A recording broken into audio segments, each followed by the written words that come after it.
Be a part of the force that powers truth in journalism. Your support helps to combat false media. Cash App NNV News. Let's have a discussion. People have questions. They would like answers. Let's talk about the issues. Confront the things that may be difficult to address. The Black narrative.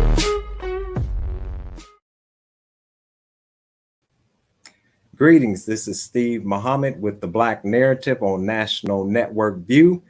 And today we're going to run through the tumultuous year of 2020 with a powerful sister and friend, Sister Zakiya Sankara-Jabar. And just to tell you just a little bit about my sister, that she's the National Director of Activism of Brightbeam, the parent organization of Education Pass, right? She is the co-founder of a powerful organization called Racial Justice Now. We're going to talk to her about how that organization started. And most recently, she served as the national field organizer at Dignity in Schools campaign. She's been featured on HBO series Problem Areas, Democracy Now!, our big brother, Boyce Watkins. Greetings, Sister Zakiya. Greetings, brother, and thank you so much for having me on this platform. Always enjoy independent journalism, and certainly enjoy the fact that we can get out our stories and certainly don't have to have a censored narrative to the truth about what's happening within our community. So really appreciate you, and thanks for the invitation. Thank you. Thank you for accepting our invitation. I know that you're a very busy woman, but I know the mustard seed, right, that you started from. So tell us a little bit about how this whirlwind overtook your life, and now you have become a nationally known figure. Yes, sir. And shout out to you, Brother Steve, because you were actually one of the first to interview me. You were the first to interview me with the work that I was doing with Racial Justice Now, and I'm so excited. I'm so excited that you took the time to listen to myself and listen to Professor Randall about the very important work on ending the school to prison pipeline. So before it was Democracy Now!, it was on Knowledge for Life with Brother Steve Muhammad. So that's right. So let's get into it. Well, first of all, for those who are celebrating Kwanzaa, right? We're in Ujima, the cooperative economics, and I think pointing that out, it's very timely principle. It's the fourth principle in Kwanzaa, to build and to maintain our own businesses and to share in the profits of those businesses together. And never could a principle be more vital in embracing than that principle that we're talking about now, with the unemployment that's taking place, the homelessness that's taking place, and government literally twiddling their thumbs. Not only is the government twiddling their thumbs, but they're straight up giving a middle finger to the families and communities out here. As we know, what just happened a few hours ago, Senate Majority Leader Mitch McConnell blocked the $2,000 that both President Trump and the House Democrats passed or support.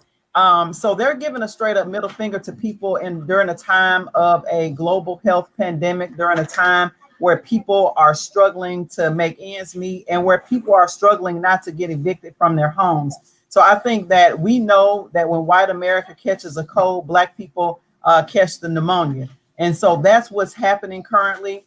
And unfortunately, I hate to, say this, but I don't think that things will necessarily get better. But I do have a solution for our people, because we've been here before, right? Black people are not strangers to struggle. And I think this is the time for us to start coming together, forming our own mutual aid networks. There was a time in the early 20th century where we had mutual aid societies. There were huge mutual aid societies in Washington, D.C. and other areas where Black people simply came together and took care of ourselves, because the government kept us out of any kind of prosperity, right? And unfortunately, going into these 2020s, as we're moving into 2021, we're getting to the point where we're going to have to do that again, because the government is showing us right now that they don't have our backs. The government is showing us right now that they're not going to take care of the people. And so we have to, those of us who have a few resources, and those of us who are in networks with other people who have a few resources, we're going to have to come to the table together, put our few little pennies together to help support the rest of the people in our community. And I think it's time for us to get serious about that. Absolutely. And I know that the Honorable Minister Louis Farrakhan, one of the things that he called for at the Million Man March was for Black men, over close to 2 million Black men, to join an organization that's active in building up our communities. And as you said, sister, we need to erase right out of our mental psyche this individualism, this rugged individualism concept that's totally Western, right? And embrace a community consciousness, if you will, right? Embrace once again that not tribal mentality, but you understand what I'm saying, where we think with a hive mind as one, as a people. Let's get into it. One of the biggest things that we're looking at is the Karens, right, from last year. You know, the Most Honorable Elijah Muhammad said that the last trick of our open enemy would be the white woman. But when we look at these Karens, they're calling the police on our little children. They're calling the police on Black men, and they're making up fraudulent, accusations, which they should themselves be arrested and in prison for. That's exactly right. We're not strangers to Karens. We know that Emmett Till happened because of a Karen. We know that Rosewood, Florida happened because of a so-called Karen. We're not strangers to Karens at all. White women are being white women, right? And, I think it's time for us to get very clear. Again, as I mentioned earlier, it's time for us to get really clear about where we are in this moment in history. We are on an economic downturn, and anytime you have economic desperation, people become extremely individualistic. They become very, as they say, dog eat dog. And anytime that happens, there has always been backlashes against Black folks and Indigenous and Native Americans and other people. We understand that. What I'm concerned about is that we have so many distractions, however, Brother Steve, in this current environment. I'm very concerned that Black people don't understand, or some of us don't really understand where we're at in this moment in history. We're living through a very dangerous time. I believe we're not getting the full honest truth about the bombing that just happened in Nashville. Speaking of Karens, we had a jazz singer post on his social media that a white woman attacked his son, 14-year-old son, and accused him of stealing her phone. She literally put her hands on somebody's child. Lord have mercy. I have a 13-year-old and a 6-year-old, and Lord have mercy on anybody that think they're going to put their hands on my child and I not retaliate. You understand what I'm saying? We're living in a very dangerous time. And so we have to be prepared in all ways to deal with, any kind of outbursts or any kind of violence that may come towards us and our children. Right. And so, again, Karen's just being Karen's. We ain't, new to this. Not at all. It's just certainly, I think, in this moment in time, I believe because of the technology and because of the technology, I believe that we have more access to see the Karens, because people, all they do is turn on their phone and start videoing or start snapping pictures. That's I think the evolution of us talking about the Karens, but they've always been there and they've always existed. And I appreciate you putting that in the cultural context that it deserves. And once again, every program that I'm on, sister, I'm always saying that we are at that crossroads. We're at that point in the road where we have to decide. We're not walking towards it. We have to decide whether we're going to go left or whether we're going to go right. I think that another thing that is helping us to decide that is these summary executions that we've seen over last year's with George Floyd, our sister Breonna Taylor, our brother Aubrey, and so many others, brother Elijah, and so many others. Some of them So recently. many others. Just 2 people in Columbus in the last 20 days. Right. Absolutely. You know, the brother's just getting out of his car. The police are responding to somebody calling about somebody, I guess, starting up their car over and over again. He's at home. He's getting out of his car just like you and I do. And he's blown away without any judge, jury, or trial. That's right. Extrajudicial executions and murders of Black people is a continuation of the legacy of chattel enslavement in this country. As we know, things like social control over Black bodies continue to evolve. Now, one of the things I want to warn your audience about, speaking of social control and social engineering and all of those things, and outright execution of our people, is that we're entering into a new age. We're entering into something that will be called techno-fascism, right? We're going to be entering into, and it's happening now. If people are paying attention with the COVID-19 and all the lockdowns and things that are happening, this is getting very real. I know many of us don't necessarily pay attention to things that's not put in front of us in the media. Many of us are just get all of our information from turning on MSNBC, turning on CNN, turning on Fox or some mainstream source of news. I believe that's changing because of platforms like this and platforms like other independent sources of media. But we have to be very careful about what is evolving now.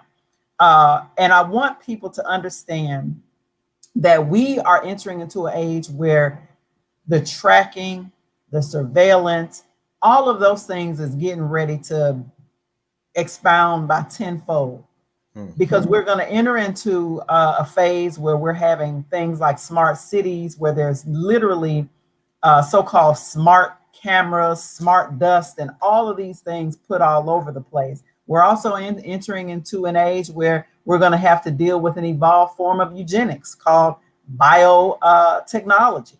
Where, people, billionaires and others at the World Economic Forum, I encourage people who are listening to this program to study a man by the name of Klaus. He's with the World Economic Forum, and I need to get his name clearly before I tell you. But if people Google the Great Reset, COVID-19 Great Reset, and World Economic Forum, you'll see exactly who I'm talking about. And it's a 168-page document. But I encourage all of us, especially you got a few more days probably before you got to go back to work after the first of the year, take some time and read through that document to understand what I'm talking about. Don't take my word for it. Go and look at the white papers that the World Economic Forum posts on their page, on their website. The information is not hidden. It's not hidden. We need to go and read and see what is being planned for us. There are children preschool children who will be learning on so-called surveillance play tables, where there will be a digital code or digital identity set up for young people.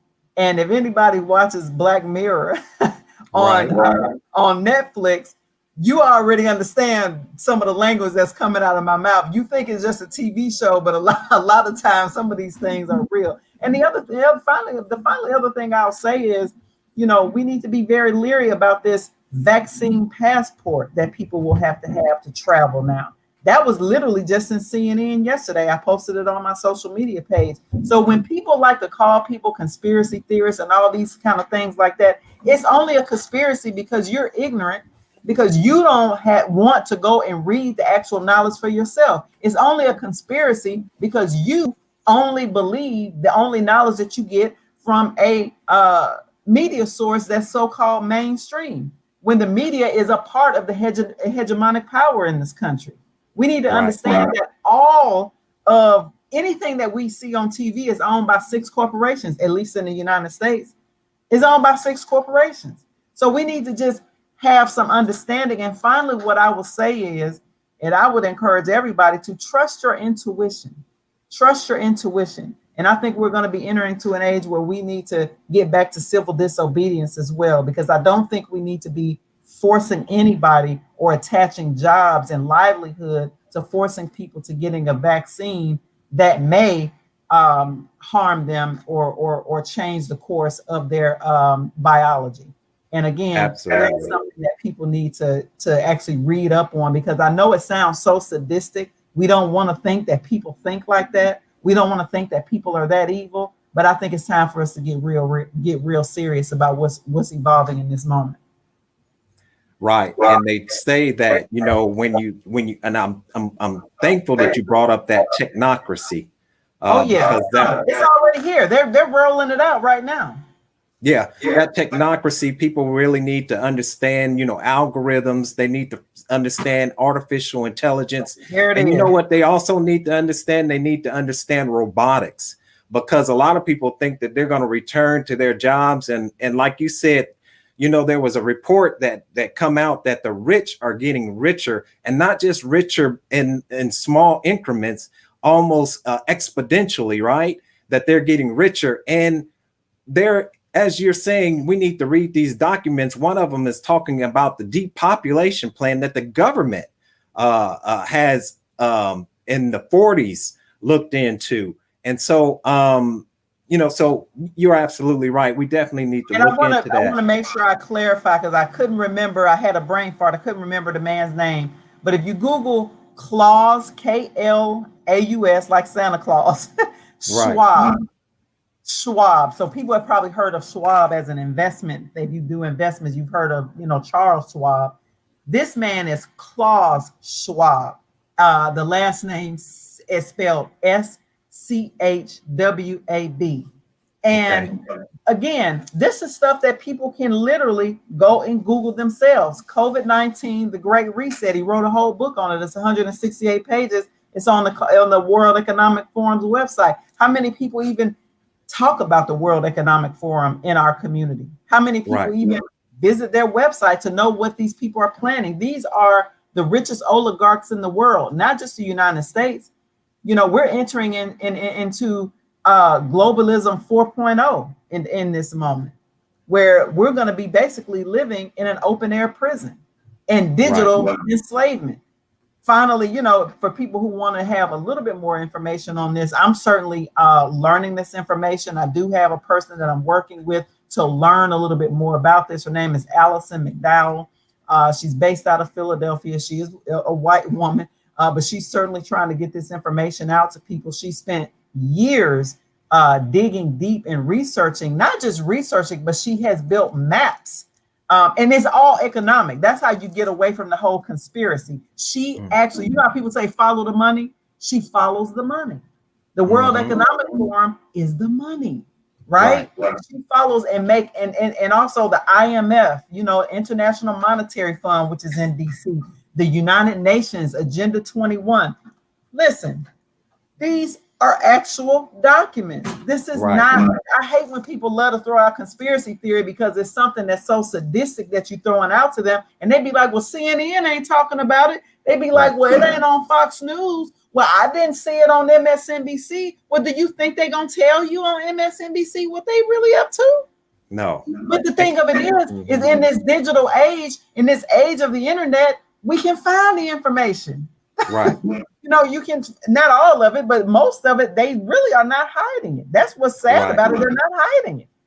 And that's what I want to go into. We're going to take a little break, but I do want to go into the censorship that we see going on. I think it's called cancel culture as well. You know what I'm saying? So we're going to get right on into that because you can find it. However, as you and I know, because of the technocracy that's taking place and these 6 large media companies and the control over these social media companies that in many cases were set up by the military, we're going to go all into that. But we're going to take a break. Thank you for tuning in to National Network View. Let us pause for a moment for these announcements, and we'll be right back with.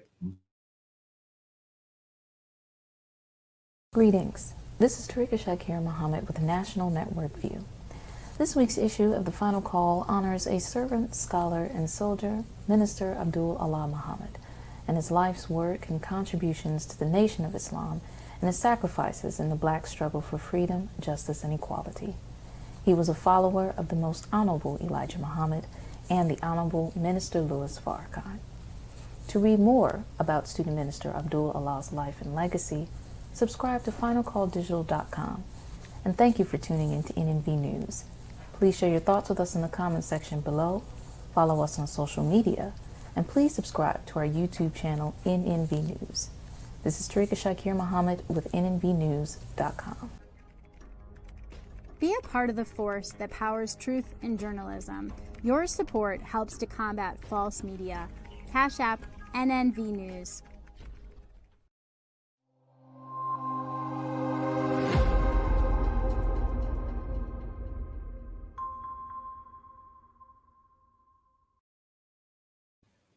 All right, and we're back with the Black Narrative. I'm your host, Steve Muhammad, and we're with Sister Zakiya Sankara-Jabar. Once again, she is the National Director of the Activism of Brightbeam. And greetings once again, Sister. And as we were talking about the censorship, right?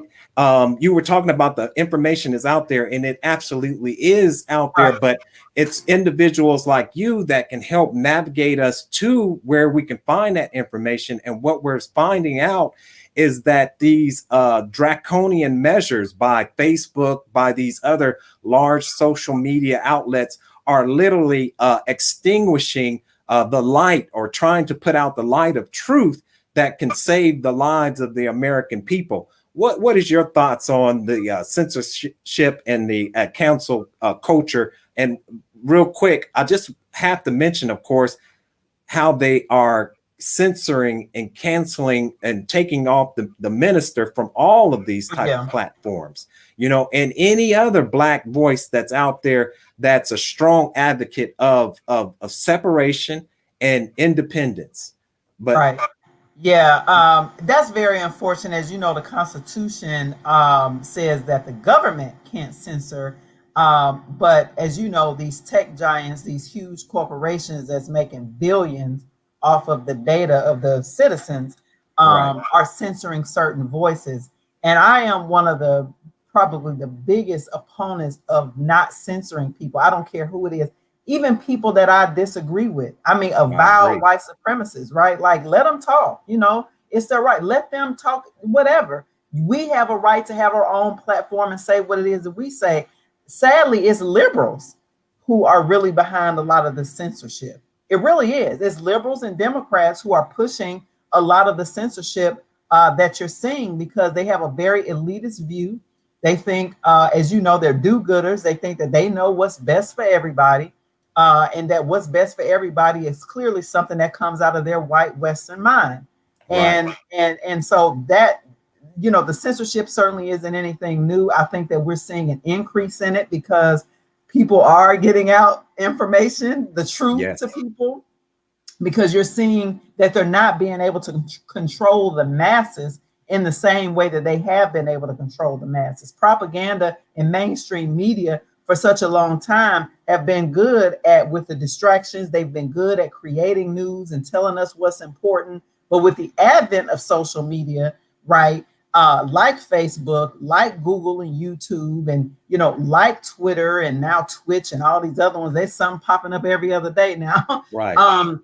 People have been able to communicate with people in other countries all around the world. If you remember the Egyptian uprisings that happened several years ago, people organized on Facebook and made that happen, right? You know, if you see some of the things that are happening, I'll give you a more recent example. Western media is not covering the fact that we have the largest worker strike that's happening right now in India. 250 million people, 250 million, not 250,000 of the farm workers are protesting right now. And the Western media has blacked it out. You can hardly find anything about it. Nobody's talking about that on MSNBC and Fox and all these other places. If they covered it real quick and went on to something else. And so that's right. And so what we have to understand is that the mainstream media, family, is a tool of social control. The media and TV really in general is a tool of social control. It's a tool to distract us from reality and what's really going on. Now, I've been looking at the protests that's been happening through social media and stuff like that in some of these European countries because of all the austerity and drastic cuts and things like that. Lockdowns is going on with COVID. And Americans, meanwhile, we just sitting up here doing what, right? You know, so I think that it's really time for us to get serious. I think we need to figure out another kind of digital underground railroad, a real underground railroad again, because I can't say it enough. We are entering another time where things are really about to get realer than they have been. 2021. Absolutely. And I want to be the first to say before I, wrap up this comment, first to say that Biden is not getting ready to save you. I actually predict that Biden will actually probably be worse than Trump. You know what we're looking at in the Biden administration, and that once again there's that trick, right? We see Biden putting all these Black women, LGBTQ individuals in positions that they've never been allowed to be in the past. And I remember watching a YouTube video of Muhammad Ali, and he was on a talk show. And this guy asked him about being president. And he gave the analogy of being on the ship that's sinking, and that the captain calls him up to the deck and allows him to be captain. And he's like, why are you asking me to be the captain now? So when we look at America, like you said, it's obviously falling. I wanted to talk now, if we can, about the pre-existing conditions, right? Because these pre-existing conditions that we see that COVID has revealed, this has been, as you were talking about, our beautiful sister, Elder Vernelia Randall, who did a book I think it's called Dying While Black, right? Yeah, Dying While Black, yeah. Powerful book. But can you talk about those pre-existing conditions? Because they're not just health-wise. When we talk about pre-existing conditions that we're dying under, we're talking mentally, physically, and spiritually. And economically. All of it. Yeah, pre-existing conditions, as we know, is the nation's original sin with the mass murder of indigenous people and the enslavement and stealing the labor of Africans enslaved in this country. So yes, we do have pre-existing conditions, and these people are well aware of it. Now, I don't think we need to accept any solution that does not come from our community. That's what Black people have to draw a line. The solutions don't get to come from the same people who inflicted the pain, family. They don't get to come from them. And again, we're entering a time where these pre-existing conditions will be weaponized against our family. Because you want to know what some people will probably think. Well, you should get the COVID vaccine because guess what? You're African American and you have all of these pre-existing conditions, and we want to make sure we roll this vaccine out to you for free. Now, ask your question. Why do they want to give you a vaccine for free? But we've been asking for reparations for over 100 years. That's the solution that came from us. We want reparations, but they won't give us solutions that we ask for. They want to create some solutions and give us what they want to give us. And I think we need to reject it just off of principle alone. That's right. Or some kind of negotiation. Oh, you want to give me a free vaccine that y'all spent billions of dollars putting together? Well, you could have gave me some of them billions of dollars. I could have created my own concoction to save myself from COVID. You understand what I'm saying? That's absolutely right. I do a mental health program with Black mental health professionals, right? And last week we talked about what's called learned helplessness. You know what I'm saying, about that tethered elephant, about that flea that when it's small, the top is put on it, but when the top is taken off, it won't jump out of the jar because it's been conditioned. You know what I'm saying, to look towards the slave master for all their solutions to their problems. Wow, that's right. Yep, you're absolutely right. I think that's an infliction. Thankfully, I'm a rebellious slave, as Brother Khalid Muhammad would always say, and I think that rebellion is in a lot of our young people. My husband liked to say the young people are the Joshua generation, and I hope that that's true. I see it is true. Absolutely. And we got some folks that sleep in the community. We certainly got the folks that have been through the They're probably older and been through the generations of the conditioning. But there's some of us who are just rebellious. Like, we see the conditioning, we do what we have to do to take care of our families, but there's some things that we have to draw the line on. And I think, again, as I've stated on this program, we're entering into a time where it's going to call for more civil disobedience. It's going to call not just for civil disobedience, but a complete rejection of a lot of the things that's going to be coming down the pike. And again, we need to go insular, right? Where during like we were before, when these people kept us out of all of their everything, where we had to create mutual aid societies. We see a lot of mutual aid going on now to provide food for people and all of those different kind of things. I think we need to come together as a family, as a Black family in this country, and really worldwide, quite honestly, because this is a global reset. This is a global reset. This is a time where, you know, the billionaires have taken down the borders, and so should we. The billionaires have taken down the borders, you guys. They're the companies that are running the show are transnational global conglomerates. They're not just you, they may be based in the United States, right, but they do business globally. And so our solidarity needs to be globally, right? We need to have solidarity with oppressed peoples all over the continent of Africa. We even need to have solidarity with people in South America, right? And people in India, and people all over, oppressed people all over the world really need to come together to reject this reset that's happening right now. Right, absolutely. And there's an old saying that we'll either turn to each other or on each other. Right. And when I say that, you know, there's an example or an analogy of like alligators, right? Whenever you have a lake where, you know, the water is plenty, the lake is full and there's plenty of food to eat, the alligators get along. But when that pool of water starts to shrink, alligators become cannibalistic. And like you're saying, this is a serious message that you and I are trying to put out, is that there's a serious famine that's about to strike.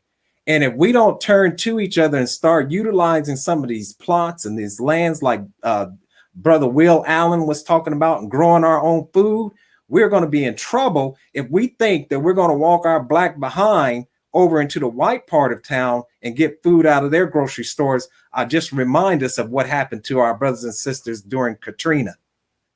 Ashe, Amos Wilson said the same thing. He said, if you think these people are not going to feed their children before they feed yours, and he said, I don't care what kind of law on the book, you got another thing coming. And that's why I keep trying to get this information out to our people. We got to get real serious, family.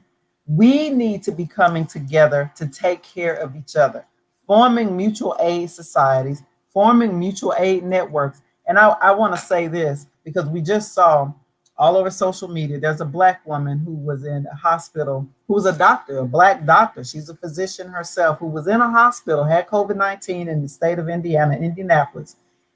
And she posted videos. She posted on social media about the racist treatment, the absolute anti-Black racist treatment she received in this hospital. She having to tell them how to do their job. They ready to put her out of the hospital, and she telling them to test here. I have this, I have that. You can't send me home. I need care, right? And this sister died because she did not receive the care that she was supposed to receive because of the color of her skin. We have not just Professor Randall, who've been writing about these things for decades. She wrote a whole book, right, Dying While Black. But we also have Sister Harriet Washington, right? She wrote a book called Medical Apartheid. And I want to encourage everybody, again, it's not a conspiracy just because you don't know about it. Go read, brothers and sisters. The information is there, right? Very, very well researched from primary sources. Don't put your head in the sand like an ostrich and think it's going to go away. I know that might be your initial, right, defense mechanism, because you don't want to believe these people are sadistic as they are. But if you don't wake up, you risk your life and the life of the people that you love. And I encourage people, act on the information. That's why I keep talking about mutual aid. When I saw that woman's story, it brought tears to my eyes. And I said, we need to build mutual aid health centers for our people. We know how to take care of our people. Before Western medicine was even invented, Africans were taking care of our people, right? Mm-hmm. We were building societies. We know how if you got a great grandmother who still practices indigenous healing practices, lean on that.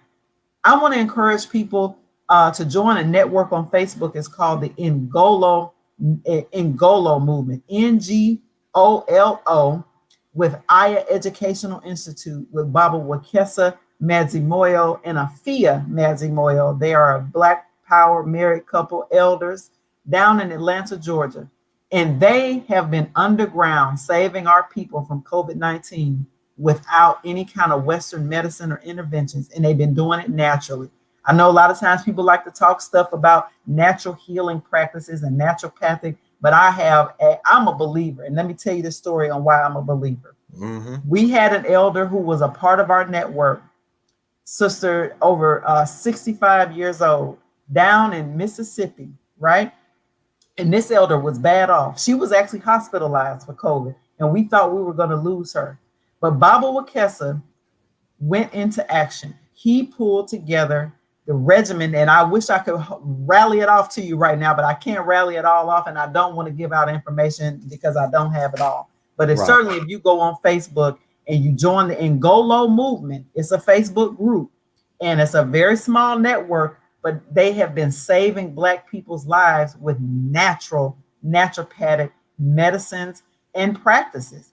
And a lot of it is really connected to what you eat, healthy foods. You know, a lot of it is connected to that. Things that that Western medicine won't tell you, like the fact that you need to cut your sugar intake. I do remember that. Literally, cut your sugar intake because sugar feeds disease. It feeds it in your body. You have to cut that for your body, your natural body, to have a fighting chance to beat it. And when I tell you that elder walked up out of that hospital, I'm talking about we all thought she was on her way out. I mean, the doctors was given a bad prognosis. And Baba Wakesa kept encouraging her family to tell the hospitals what kind of food to bring her. Don't bring her nothing with sugar in it. Bring her this, this, and this. Make sure she gets this. Make sure she gets that. And she made it, and she's still here. And when I saw that sister, who was a physician, she's been trained in Western medicine, say that you can't send Black people home who don't know how to take care of themselves. I heard her when she said that, but if we don't know how to take care of ourselves, it's up to us to learn. We can't go to the white man because we want them to take care of us when they hate us. Mm-hmm. That don't make sense, family. It don't make sense. So we have to begin to take care of ourselves. And I want us to know that we can do it. We come from ancestors who did do it.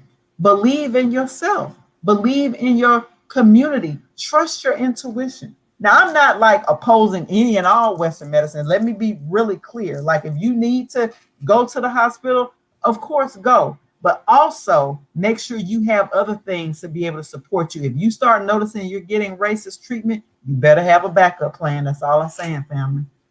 You are absolutely right. And of course, you know, the Most Honorable Elijah Muhammad taught on how to eat to live.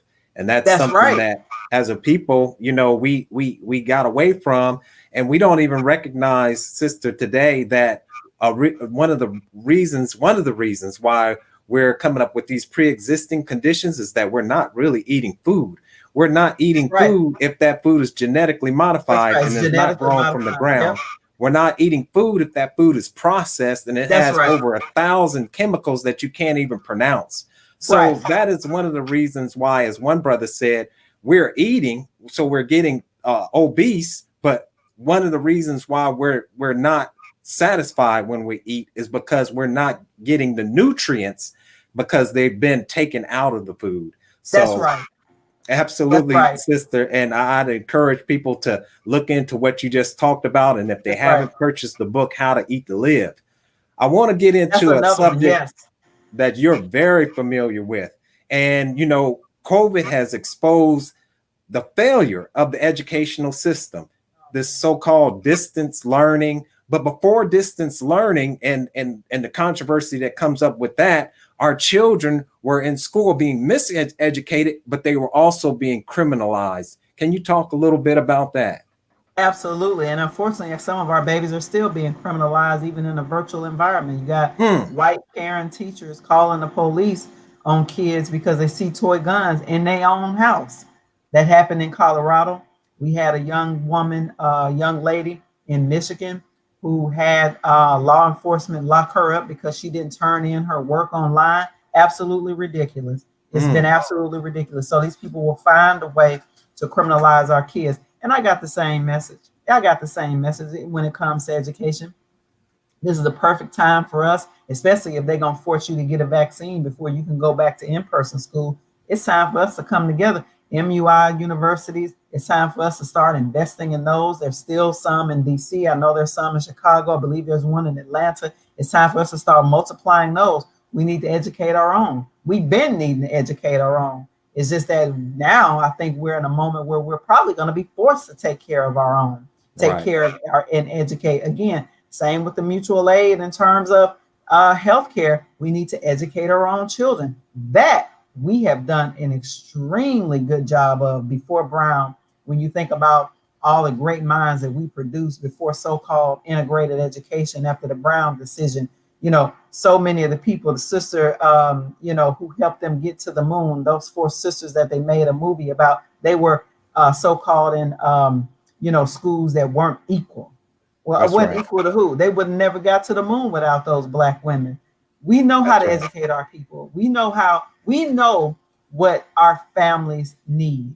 Again, we have to, what you said earlier, we have to get out of the learned helplessness, and we have to push back on the narrative that white is right. We have to push back on the narrative that what they say goes. We have to push back on the narrative that the education that they say we need is what we need. No, we need to go back to our own practices, our own ways in which we know how our children learn. There's especially when it comes to education, healthcare as well, but there's such a wealth of knowledge out there.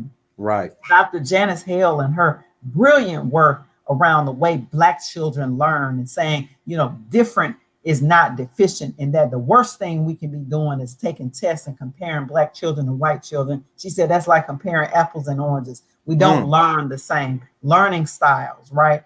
All of those different kind of things. This is research from a Black woman out of Michigan State University. She's passed on now, but her work is still so much relevant. Dr. Asa Hilliard, so many others. We need to bring those names into the fore. We need to That's bring their right. research and their work. Amos Wilson, right, who wrote about the Black genius of Black children. We need to Absolutely. start going back, as they say, Sankofa, and bringing it back forward. We have everything that we need. We do have the tools. We can do it. All we have to do is pool our resources and come together as a community. We can create small little education pods. Guess what? When COVID happened, white people created pods just like that. The Hmm. billionaires, they created them pods. Their kids wasn't going online. They created pods. Remember when that was a thing? They all came together with their resources and money, and their kids were going to school in person. And they hired a teacher. Right. Right. So We can there do you the same go. thing. Yeah, That's yeah. right. And especially with utilizing the technology, there's no reason that we can't circumvent around these gatekeepers, around these killing fields that we send our children to. A new educational paradigm, as the Honorable Minister Louis Farrakhan phrases it, right?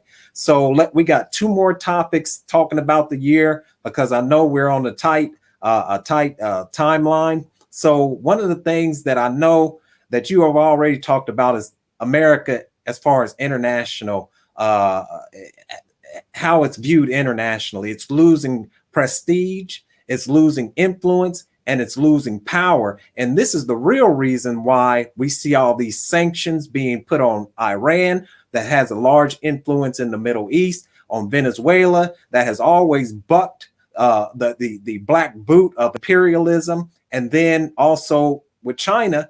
And that speaks to the fact that America is falling behind technologically. So all of these things are just really a cover, isn't it?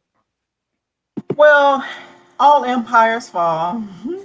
There are people who study empires, they study their lifespans, if you will. I believe the United States will probably be one of the quickest empires to fall, if I'm not mistaken. I encourage people to check out a documentary. It's actually on YouTube. It's still free, called The Four Horsemen. That's literally what it's called. It came out in 2013, I believe. The Four Horsemen. Check that out. And it'll explain to you exactly what's happening. It'll explain to you the stages of collapse of empires and some of the key elements that you start to notice. And we're certainly there. We're certainly there. As you see, the government, the Fed, as they say, Federal Reserve, is printing money, is printing money, is printing money to hold up, these capitalist, companies and things like that. But at the same time, when you print money and you print money and you print money and you print money, it also depreciates the actual value of the dollar. So it's going to pop at some point. It's going to pop and it ain't going to be good. And that's why I cannot say this enough. And I think we've been so comfortable in the United States that we probably don't think that things can get really bad here, but things are going to get really, really bad. And I think, going back on the knowledge of people like Elijah Muhammad and that 1 meal a day is going to be necessary, unfortunately, at some point. And sister, you are so right. And when we talk about bad and we talk about the famine, we literally are talking about what we see in third world countries coming right here to America. I remember the most honorable Elijah Muhammad.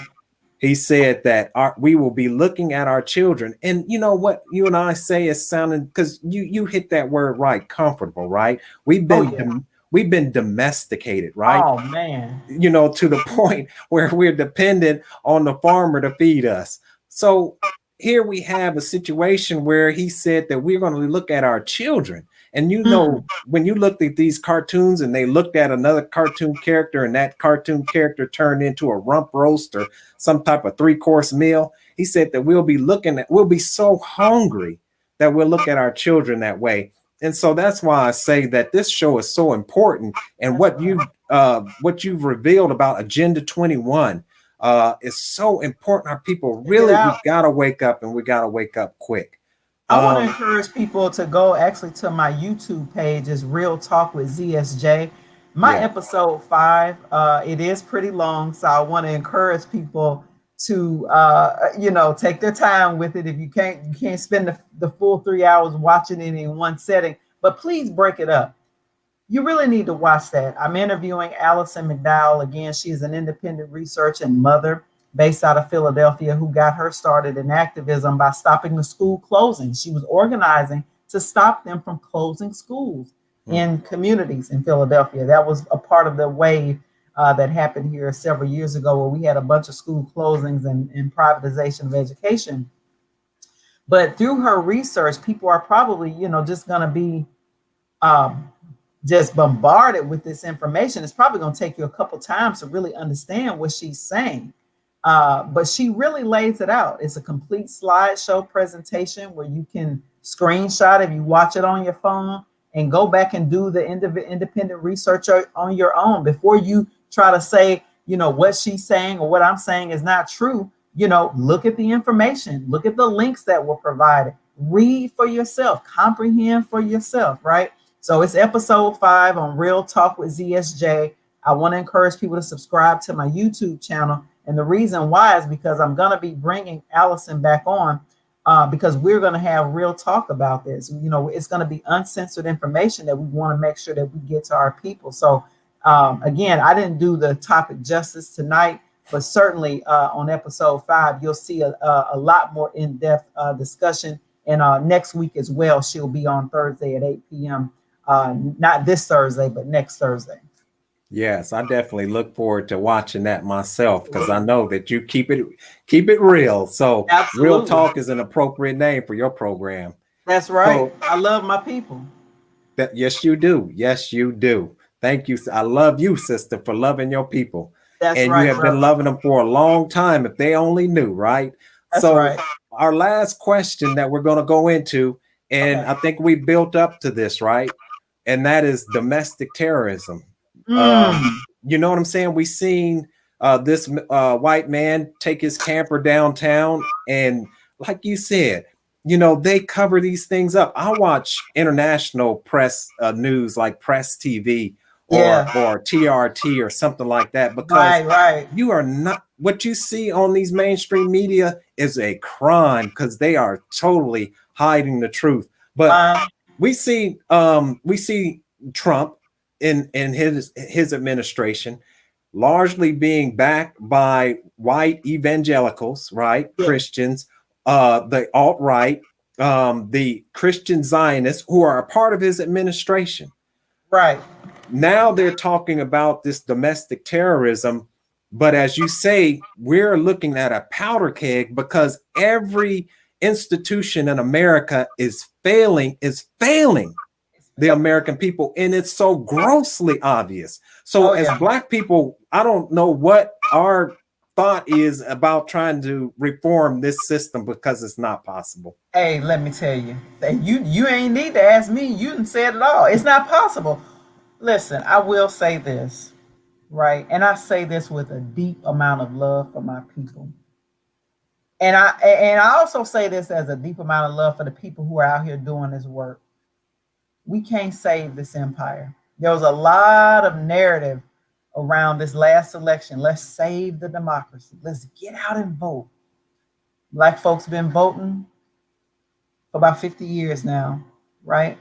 Right. And we have seen the continued deteriorations in our material conditions, despite the fact that we vote as a block more than any other group in this country except white people, right? And we vote for one particular party, literally more than any other block. No other subgroup of people in this country vote in the same manner that we do. Right. And we were told to get out and vote. We got to get Trump out. We got to save the democracy. Save it for who? Who are we saving the democracy for?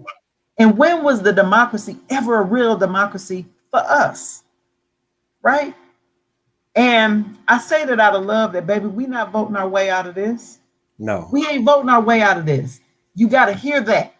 Hear that. Stop thinking you can go into a voting booth and you did your vote, and now all you got to do is go back home and everything gonna be all right. You better get out here and start getting real. You better get out here and start training in some self-defense. You better get out here and start training and make sure you got a garden in your backyard growing some daggone food, because let me tell you, you thought 2020 was hard, and I'm not saying this and trying to end on a negative note. I'm saying this out of love. Keep it real. I don't want my people. I'm not gonna tell you what you see on MSNBC. Oh, all we got to do is get the Democrats in Georgia in, and we're gonna get everything we want. Right. Baby. The wool has been pulled off of my eyes for a very long time. No, I'm not saying. Listen, I'm not encouraging people not to vote. If that's what you want to do that. But do that and not do that only. Do that and right.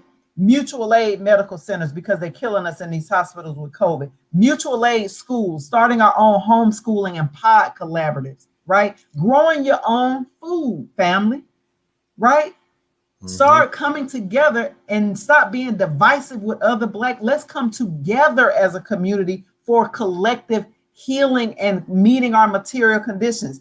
I've been telling my family, actually for the last 5 years, Brother Steve, especially my husband, we're going to have to go back to the point where we're going to have multiple families under one roof. Right. It's coming. Yep. That's what we need to be ready for that. I'm serious. We're going to have multiple families under one roof before this is all said and done. And we need to be ready for that. Right. That's right. I want to encourage us to love each other enough to make sure we have each other's back and to take care of each other and stay out of the way of this domestic terror. Don't let these white folks on the left or the right encourage you to get into no daggone fight between white people. I'm not interested in that. You know, like you said, with everything failing, because the country is failing, the empire is falling. White people, right, like you said, with this domestic terrorism and things like that, they're going to react to that. And it's going to be bad. You know, unfortunately, there was a bombing in Nashville. Unfortunately, we will likely see more of that. Stay out of the way, family. Stay out the way. Stay out of the way. Stay out of the way. And in the meantime, teach you and your family and your children some self-defense and how to protect yourself. That's right. Well, thank you, sister. I really appreciate it. We made it. We made it. We're right on time. And I want to thank you, sister, for taking some of your time coming on to the Black Narrative, where we gave a good 2020 year in review. I think we dropped the bomb on it, sister, for real. Oh, yeah. Oh, yeah. So absolutely. I won't, Thank you, brother. I won't hold you any longer, but we'll talk soon. Thank you. Right. Take care, everybody. Peace. So, brothers and sisters, that was our sister Zakiya Sankara-Jabar. I encourage you to check out her program, Real Talk, on YouTube. Once again, we're just talking every program that I have been doing, brothers and sisters. I've been trying to emphasize the teachings of the Most Honorable Elijah Muhammad as taught by the Honorable Minister Louis Farrakhan when it says, hurry, unite, pool your resources, and do something for self. We're not going to be able to hold on to the slave master because that's just an unnatural act. And God wants to bring what is natural back. That's why the Honorable Minister Louis Farrakhan said that no so-called cure from or vaccine from hell is going to cure the pestilence from heaven. That's not going to happen. And the pestilence from heaven is more than just what we're looking at with this vaccine. The pestilence is the whole system. The whole system is pestilent. So, brothers and sisters, I want to thank you. Thank you for tuning in to NNV News, the Black Narrative. Please share your thoughts with us in the comments section below. Follow us on social media at NNV News. And please subscribe to our YouTube channel, National Network View. This is Steve Muhammad with National Network News.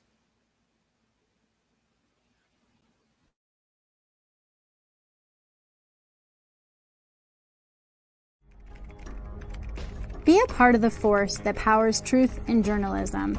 Your support helps to combat false media. Cash App, NNV News. The nation must acquire land. Production of food, clothing, and shelter.